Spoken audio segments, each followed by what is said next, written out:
안녕하십니까. 2024년 11월 12일 최병무의 팩트 시작하겠습니다. 자, 정치 브로커 명태균 씨에 대한 구속영장이 청구됐고, 그 구속영장에 있는 혐의 내용, 이런 것들이 이제 하나 둘씩 언론에 보도가 되고 있습니다.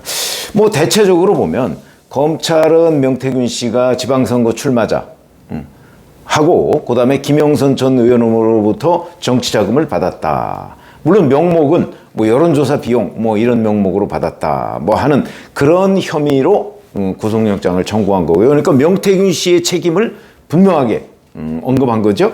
근데 이제 명태균 씨는 어제 보니까 구속영장이 청구되기 전에 자기 페이스북에 올린 글을 보면 미래한국연구소 전 소장, 그 다음에 강혜경 씨 등이 횡령을 했다는 식으로, 그래서 자기는 돈 1원 한 푼 받은 적이 없다 이렇게 얘기해서 또 그쪽으로 책임을 떠넘기고, 그 다음에 김영선 전 의원은 자기가 돈을 준 게 아니고 자기는 강혜경 씨한테 돈을 준 것이고, 강혜경 씨가 어디로 줬는지 난 모른다 이렇게 또 발뺌을 하고, 그러다 보니까 이 명태균 패밀리가 이전투구식으로 싸우는 모양새가 지금 되고 있습니다. 물론 법률적인 의미는 검찰이 명태균, 김영선 지방선거 출마자 2명 이 사람들한테 구속영장을 청구한 거지만, 자기네들끼리는 이 돈이 어디로 갔느냐는 걸 가지고 서로 지금 손가락질을 하고 저 사람이 횡령했다 그것도 물론 규명은 돼야 되겠죠. 그런데 제가 오늘 말씀드리려고 하는 내용은 바로 이 명태균 씨의 변호인인 김소연 변호사라고 있습니다. 오늘 페이스북에다가 이준석을 바로 저격을 했습니다. 그러면서 쭉 설명을 했는데, 이 설명은 명태균 씨의 설명을 바탕으로 하고 있겠죠. 그런데 상당히 팩트로 보인다. 이렇게 되면 명태균 씨가 윤석열 대통령 당선인하고 2022년 5월 9일에 전화 통화를 하게 된 배경부터 설명을 하면서 이준석이 악의 축이다 이렇게 공격을 했거든요. 이런 얘기입니다. 우선 명태균 씨 구속영장에 보면 2022년에 김영선 전 의원 공천 결과 발표 하루 전에 명태균 씨가 국민의힘 지도부 중 한 명한테 윤석열 대통령이 김영선을 전략 공천해주겠다는 문자 메시지를 보냈다 하는 걸 확보했다. 이런 보도가 있었습니다. 이 보도와 관련한 내용을 얘기하는 겁니다. 기사에 나오는 국민의힘 지도부는 이준석이다. 이렇게 얘기했어. 이준석이 당시 대표였으니까요. 그러면서 명태균 씨가 아무 맥락 없이 이준석에게 메시지를 보낸 게 아니라 2022년 5월 9일 00시 20분, 그러니까 밤 12시 20분쯤 이준석이 먼저 명태균에게 윤희 김영선 경선하라고 한다던데 이런 식의 카톡 메시지를 보냈다고 합니다. 5월 9일 0시 20분. 그러니까 이제 이때 명태균 씨는 김영선 예비 후보 캠프에 있었다고 하거든요. 그러니까 김영선 전 의원이 이제 출마를 하기 위해서 예비 후보 사무실을 차렸을 거 아닙니까? 그 캠프를 명태균 씨가 총괄하고 있었다고 합니다. 그런데 갑자기 전략공천 받을 거라고 굳게 믿고 있었는데, 그게 아니고 윤석열 대통령 당선인이 김영선이 경선해 라고 이준석한테 얘기했다고 이준석이 명태균한테 카톡을 해주니까 미리 이제 정보를 흘려주는 듯이 얘기를 하니까, 그러니까 깜짝 놀라가지고 5월 9일 오전 10시에 명태균 씨가 10시쯤에 대통령하고 통화를 해서 이 사실을 확인을 한다 이거죠. 이거는 이 녹음이 바로 민주당이 공개했던 윤석열 대통령의 육성이 담긴 녹음이라는 겁니다. 김영선이 좀 해주라 했는데, 공관위에서 가져왔길래 해주라 했는데 말이 맞네 당해서, 그 육성입니다. 근데 그거를 통화하게 된 배경이 이준석 때문이었다. 이준석이 어디서 들었는지 윤석열 대통령 당선인이 김영선을 경선하라고 하기 때문에 그거를 알려주니까 명태균 씨가 깜짝 놀라서 윤석열 대통령한테 전화했다. 아주 사실에 근접한 것으로 보입니다. 시간까지 다 나오니까. 자, 그러면서 이제 김소연 변호사가 이렇게 얘기합니다. 이준석이 새벽에 윤석열 대통령을 콕 찍어서 당시 당선인 신분이던 윤 대통령께서 김영선을 경선을 하라고 했다고 말한 게 화근이 된 거다.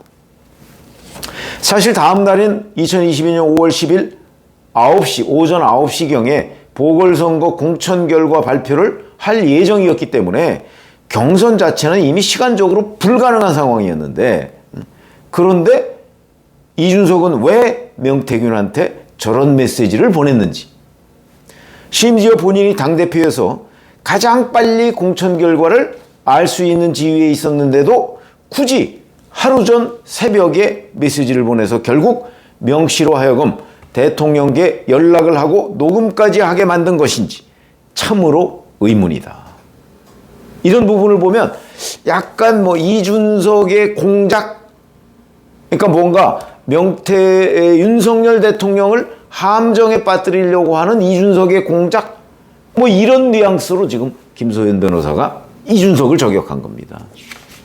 그런데 여기에 나오는 0시 20분, 오전 10시경, 이거는 사실로 보인다 이거죠. 어차피 명태균 씨가 윤석열 대통령하고 전화한 게 오전 10시라는 것이 만약에 맞다면 그 전인 한 10시간쯤 전인 0시 20분에 이준석이 카톡을 했다. 이것도 아마 명태균 씨가 그 카톡 그 수신 내용을 변호사한테 보여줬기 때문에 이렇게 주장을 하는 것으로 보입니다. 그럼 이건 상당히 사실에 근접한 얘기로 보인다. 그리고 이어서 김소연 변호사가 또 이렇게 얘기합니다. 명 씨는 대통령과 통화를 통해서 김영선을 경선시키라는 게 사실이 아니라 이걸 간접적으로 확인을 하고, 그리고 기존에 이준석이 알려준 대로 김영선 전략공천이 확실시됐다고 판단을 해서 이준석이나 김영선, 강혜경 등에게 전략공천을 확신하는 메시지를 오버해서 보내거나 통화를 했거나 한 것이다. 그러니까 결국 이 사태에서 이준석이 악의 축이다. 자, 이렇게 얘기를 합니다. 제가 이게 왜 사실인 것처럼 보이느냐라고 그 말씀을 드렸냐면, 사실은 이 김소연 변호사라는 사람은 이준석 그 의원과 굉장히 불편한 관계입니다. 김종인 전 위원장하고도 불편한 관계고요. 그러니까 이준석 의원을 뭔가 헐뜯기 위해서 이제 이런저런 공격을 할 수도 있는, 그러나 지금 이 페이스북에다가 쓴 이 내용은 명태균 씨의 변호인으로서 한 얘기. 그런데 그게 시간 이런 것까지 정확하게 나타나 있는 점으로 봐서는 명태균 씨가 이 모든 것의 출발이 이준석이다 라고 지금 자기 변호인한테 설명을 하고 있는 것으로 보이고, 이 설명이 굉장히 사실에 근접한 것으로 보인다. 이렇게 되면 이게 물론 명태균 구속영장을 기각하는 문제 이런 거하고는 상관없습니다. 다만 이 사건의 발단, 윤석열 명태균 통화의 발단, 이런 것들을 이해하는 데는 이 명태균 씨 변호인의 설명이 상당히 신뢰가 간다. 그래서 제가 지금 소개를 해드리는 겁니다. 저라고 다 알 수 있는 건 아니고요. 다만 김소연 변호사의 페이스북 글을 보면 이거는 저희의 그냥 기자 감각, 오랜 기자 감각으로 보면 상당히 사실에 근접한 것으로 보인다. 그러니까 어찌 보면 이 윤석열 명태균 이 사태를 빚은 원인 제공을 이준석 2022년 5월 9일 대표가 했다. 이렇게 보이는 거고. 근데 이제 김소연 변호사는 이준석이 왜 그러면 그 김영선에 대해서 윤이 경선을 하라고 했다는 사실이 아닌데 왜 명태균한테 했을까? 그건 이제 의문부호를 했죠. 이거는 아마 이준석 의원이 직접 설명해야 되지 않을까요? 근데 설명한다고 해서 그걸 믿을 수 있는 상황은 아닌 것 같습니다. 이거는 일종의 윤석열 대통령을 함정에 빠뜨리려는 공작일 수도 있기 때문에, 여하튼 이준석 의원이 이에 대해서 해명을 하면 이제 김소연 변호사하고 또 공방이 벌어질 것이고, 그 과정에서 누구 말이 맞는지, 이준석의 함정에 빠진 게 맞느냐, 아니면 정말 다른 이유가 있느냐, 이런 부분은 별도로 또 규명을 해야 되겠다. 뭐 이런 거고요. 사실 오늘 이 김소연 변호사가 페이스북에 쓴 글 말고 뭐 라디오에도 나와서 또 이런저런 얘기를 했는데 그걸 보면 오히려 이 명태균 씨가 가장 가까운 사람은 김종인 전 위원장이라고 지목을 했더군요. 이것도 명태균 씨한테 아마 들은 내용으로 보입니다. 심지어는 김종인 전 위원장이 대단히 자주 명태균 씨의 자문을 받았다. 이렇게 지금 김소연 변호사가 얘기를 하고 있습니다. 그러면서 김종인 전 위원장이 명태균 씨를 처음 만난 게 뭐 2021년 언제다 그랬는데 그거 거짓말이다. 2020년 뭐 11월인가 뭐 날짜까지 딱 지목을 해서 이때 만났다. 이렇게 얘기를 하고 있는 것으로 봐서는 지금 김종인 전 위원장이나 이준석 의원은 뭐 이 사건에서 뭐 사실은 방관자인 것처럼 얘기를 하고 있지만 명태균 씨 변호인의 설명에 따르면 그게 아니라 오히려 윤석열 대통령보다 훨씬 더 가까웠다. 명태균 씨와. 이런 것도 이제 앞으로 이 여러 사람들의 어떤 관계도를 우리가 분석하고 따지는 데는 굉장히 중요한 팩터가 되어 있는 것으로 보인다. 그러니까 명태균 씨가 저는 뭐 명태균 비즈니스라고 제가 말씀을 드렸습니다. 명태균 씨가 여론조사 업체를 실질적으로 운영하면서 유력 정치인들과 친분 같은 거를 일부러 쌓았고 그리고 그걸 과시해서 자기 장사를 한 것이 본질이라고 보거든요. 그 과정에서 이제 뭐 이런저런 사람을 만나고 접촉하고 뭐 이랬겠죠. 근데 그런 부분의 일단이 지금 명태균 씨 변호인에 의해서 드러났다.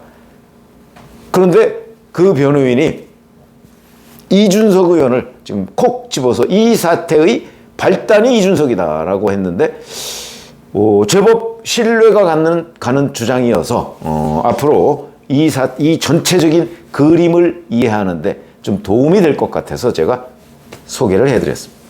고맙습니다.